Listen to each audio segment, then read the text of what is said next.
Hey guys, how's it going? Hope you're doing well. My name is Crown, and today I'm going to read you some very interesting stories that I hope that you're gonna love. And now, without further ado, let's go!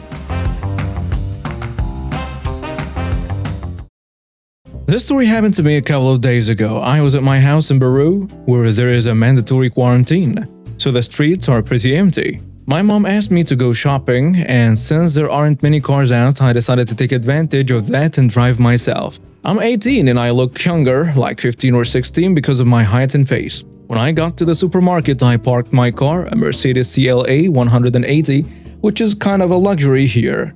As I was heading to the queue, a woman in her 40s approached me. She didn't seem like she was causing a scene or anything. Let me lay out the dialogue for you. Excuse me? Yes, ma'am. Is something wrong? Have you come with an adult?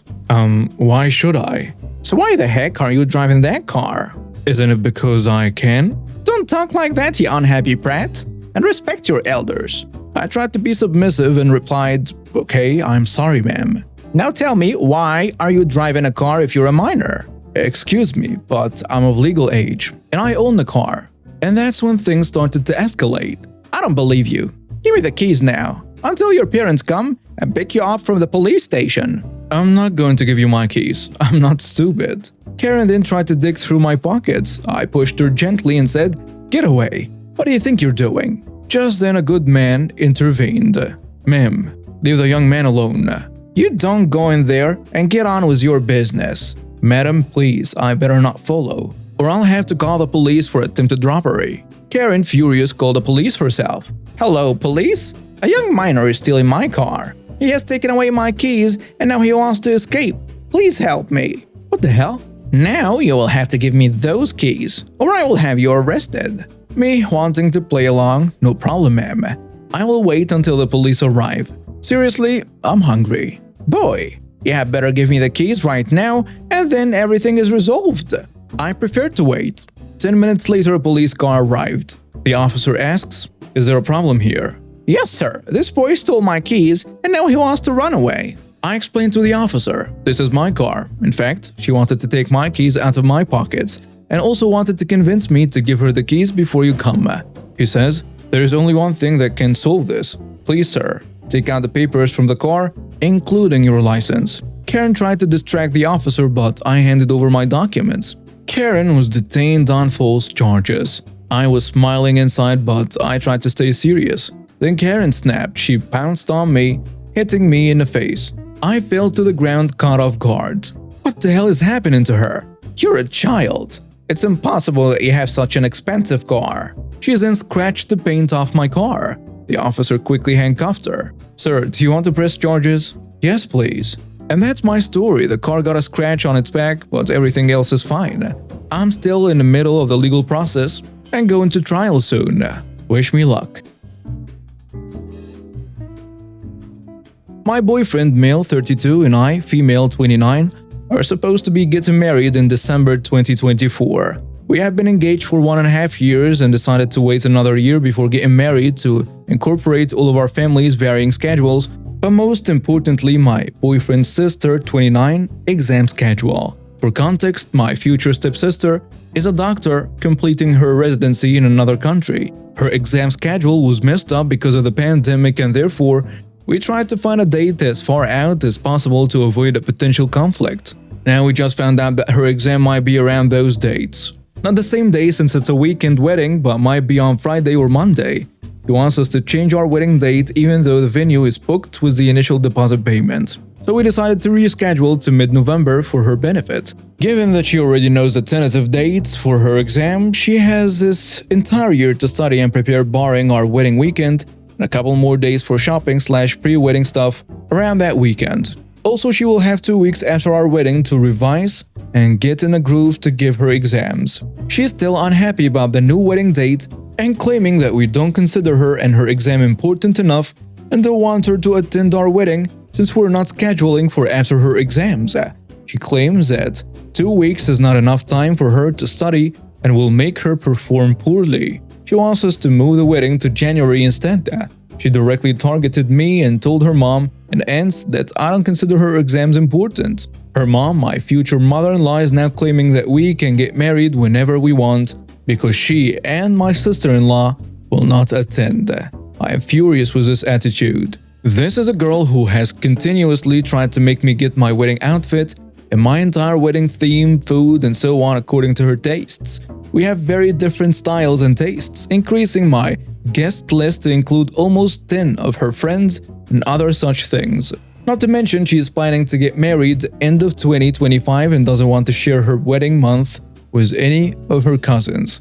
I.e., if her cousin wants to get married in November 2025, she won't marry in the same months. Future mother-in-law says I need to learn to compromise and to give in because that's what you do when you join a new family, and that none of this is future sister-in-law's fault, and that education is more important than weddings.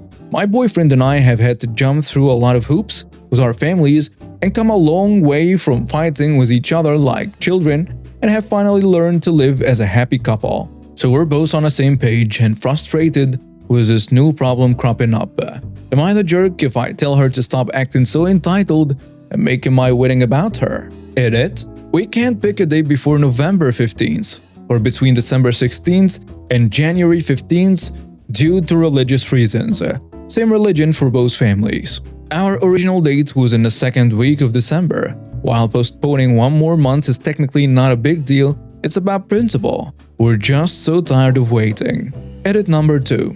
Our parents are each contributing 50% to the wedding cost. It's in our home country where sister-in-law resides. We will be the ones flying home. The wedding is in the same country as sister-in-law, just a different city. And I have to add, regardless of my sister-in-law, mother-in-law up until this point, has been the pinnacle of grace and kindness and has been pretty nice to me. And I have to add, regardless of my sister-in-law, mother-in-law up until this point has been the pinnacle of grace and kindness and has been pretty nice to me. And now with some comments on the post. Someone saying, not the jerk. If taking a day and night out of your study schedule is going to ruin your exam performance when you have a year to prepare for it, then how little effort are you putting into your exams? Certainly little enough that you can blame other people for your failings. Another commenter adds, stop jumping through hoops, it's your wedding. There is a lot of talk of making sacrifices when you join a family, but no one is making those sacrifices for you. If she can't study in 2 weeks what she's supposed to already know and has been learning for the past who knows how many years, well, that's on her, not you. Set the wedding date whenever you and your fiancé want and let them know that it's set in stone. If they threaten you financially or emotionally, ignore them and do things your way with the people who actually care about you, your fiancé, and your wedding. Your mother-in-law and sister-in-law don't sound like people you want at your wedding anyway. Also remove everything your sister-in-law put into place, including her friends. Her friends don't need to be there. A third commenter goes with, I'm going to go against the grain a bit here and say, nobody's a jerk. You should be able to have your wedding whenever you like, and if people can't come, they can't come. You have tried to accommodate everyone, and you need to draw a line in the sand somewhere, or you won't get married at all. Having said that, I also know how intense those exams are, and I know what it was like when studying for tough exams, law, and I would have really struggled to take days out of studying so close to them. Is there a date at the start of November that would work? If so, you get to be married sooner, and she gets a full month afterwards to focus solely on her exams. If that won't work and the only date that works for you is a mid-November one, then stick with it. Tell them you're really sorry, but you've done your best by moving it forwards to accommodate her, but you can't do more than this. And you hope they will all come. 1 year ago, I was renting a house next to the most unpleasant neighbor I hope to ever experience. The only thing I liked about her was her cat. This freakishly adorable tabby who could grab even the most hardened criminal's heart by the balls. Every time I came home from work, he would sidle up next to me for some TLC, which he never got from my neighbor. As far as I could tell, she just used the poor thing to keep away mice and play, i.e. by terrorized by her toddler's grandkids on a weekend. The poor fur baby looked severely underfed and always appreciated the meals I'd leave out for him on our back porch.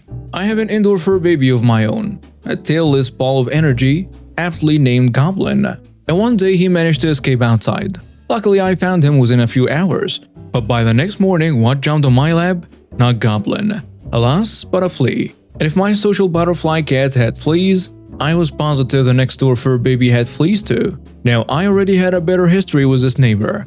In addition to being a twat rocket to her cat, she's harassed my older parents when they were helping me move in. Why? Because our U-Haul rental was blocking a dead-end sidewalk in front of my house.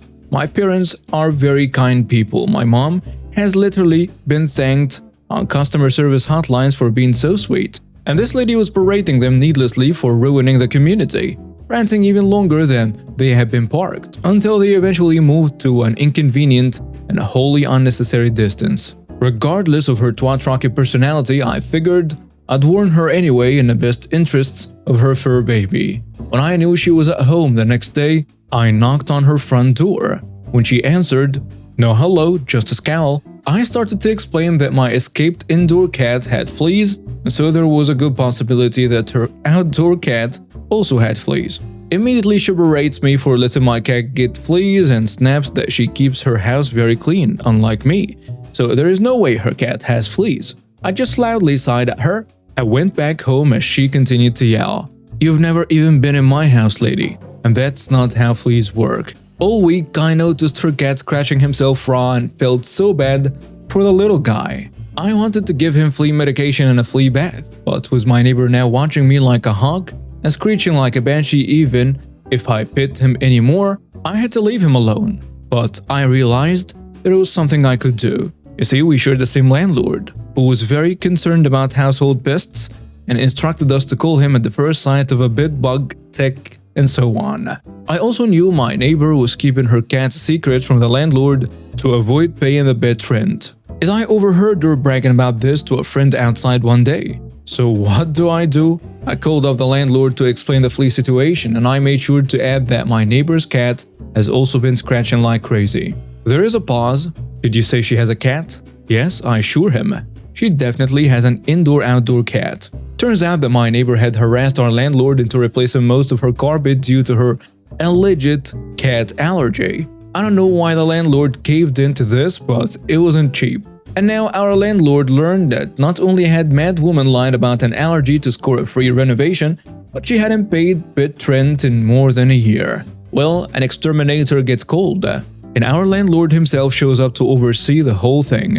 We have both received a flyer taped to our front doors giving notice that he will be coming to our houses on that date. But I may or may not have removed my neighbors, so she wouldn't be able to just hide evidence of her cat for a few hours. So our landlord arrives, and I listen gleefully with my window open as my neighbor tries to prevent him and the exterminator from entering. Eventually, she allows them to come inside where there is obvious evidence of a pet living there.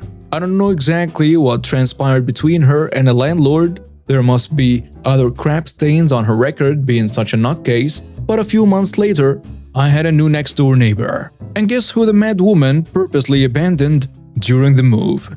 Her poor fur baby, who became a much-loved and flea-free member of our house. Okay, so this isn't a story about me, and this is about my neighbor. And this is exactly how he told me the story, and I witnessed portions of it for myself. Backstory: my neighbor, who we will call David, not his real name, and my other neighbor, who we will call Karen, not her real name, often got into arguments about who owns what part of the property. They live right next to each other, so this is understandable. Karen was known for being a Karen, so this explains a lot. Karen had just got engaged with her boyfriend, who we will call Kyle, not his real name, who went over to her house a lot. Like every other day, I would spend the night there. We saw his car parked there a lot. Kyle will park his car in front of David's lawn because Karen is part of a large family, so they have many cars. Therefore, there is no room in a driveway. David got a new camper recently, one of those massive ones that are practically buses. They needed a place to park it because they didn't feel comfortable leaving it in a public place, but Kyle's car was there. Around this same time, news was spreading around my neighborhood that Kyle and Karen had gotten married. Kyle moved in with Karen and started using the front of David's lawn as his assigned parking spot. He was told that it was part of her property because Karen was a dummy-dumb and didn't understand that property lines exist. There was an incident in the past with a bench and another with a few trees. Eventually, David got tired of Kyle parking where they wanted to park their camper. He had been having to park it down the road in the public camper places or whatever they are called. he began plotting his revenge. His plan was to park the camper in front of Kyle's car so that he would have to pull out backwards. This way, he would have to struggle to get his car out between one of Karen's siblings' cars and the camper. When this plan happened, Kyle came running up to David's door and began shouting the usual, "I am calling the cops," and whatnot. When David didn't answer, he tried to inch his way out. He ended up bumping into the car behind him and putting a good-sized dent in it. He instantly ran up to Karen's sibling and began apologizing and blaming it on David. Now, Karen's entire family was mad at David. David said he saw this through the window and was laughing hysterically. Karen actually managed to think logically for once and blamed it on Kyle, but it was okay and insurance will cover it or something like that. Kyle began going off on Karen about how insurance would charge him for the damage, so they ended up fighting about insurance or whatever. This whole thing unraveled outside of David's house, so he listened in through the open window. Then they came up to his house. David answered the door and all of them but Karen instantly started going off about how he caused a dent in Karen's sibling's car. He said that Kyle's car was parked on his property and that he needed to park his camper somewhere. He dug out the property line drawing and showed them all. Karen was pissed. Karen said that he had drawn those lines himself and that the actual lines were farther to the left, giving her more property, expanding past where Kyle was parked. Keep in mind, Kyle was parked by the windows of David's house, clearly on David's property. At this point, I could hear yelling from a few houses down. I walked over to listen for that sweet internet karma. Karen ended up calling the cops because David was disturbing the entire neighborhood. Two cops showed up in a car and instantly sided with David after reviewing the property lines. Karen was fined over $700 for misusing 911, and Kyle ended up having to pay $900 for the damages done to the other car. Apparently, he broke part of the engine or something. Well, that's not all. Karen and Kyle ended up divorcing because Karen lied to him and said he was on her property, and Karen saying that it was her house so she could lie if she wanted, and other things of the sort. Hit it, I live on a private road on a small lake. I see y'all in the comments saying David ain't own the road, but he does to a certain extent. Also, I think it was a radiator or the gearbox that was damaged when Kyle apparently slammed the gas in reverse out of rage. This isn't my story, it happened to my ex-classmate's dad, but it's too sweet of a story to not share. His dad is a pretty wealthy guy and owns his own construction business. My classmate always showed up in fancy clothes and cars. One day, Dad walks into a car dealership. He was interested in buying a Mercedes G-Wagon. He went inside and was ignored for almost an hour while other customers were treated. Eventually, a couple of salesmen approached Dad and asked him what he's doing here. The dad starts asking about the cars. The salesmen were very dismissive and sarcastic in response to him. It's clear they aren't taking him seriously and begin to leave. Dad becomes irritated and asks what their problem was. They argue for a minute when the manager comes and tells Dad to leave. Dad had just come from work and was wearing slightly dirty jeans, boots, and a t-shirt. He's also a dark-skinned individual. Both of these factors probably made him look lower class in their eyes. Little did they know, a few weeks later, Dad ends up purchasing the car at another dealership. He negotiated free car washes for life as he traded in one of his luxury cars. Apparently, he was able to go to the other dealerships in the area who authorized the same thing regarding car washes. Dad ends up going to the first dealership and throws the keys on the front counter. He demanded a car wash. The same manager eventually came by to object, but Dad showed him all the paperwork. He looked a bit shocked and begrudgingly got the process started. Dad has been going back almost every day for car washes.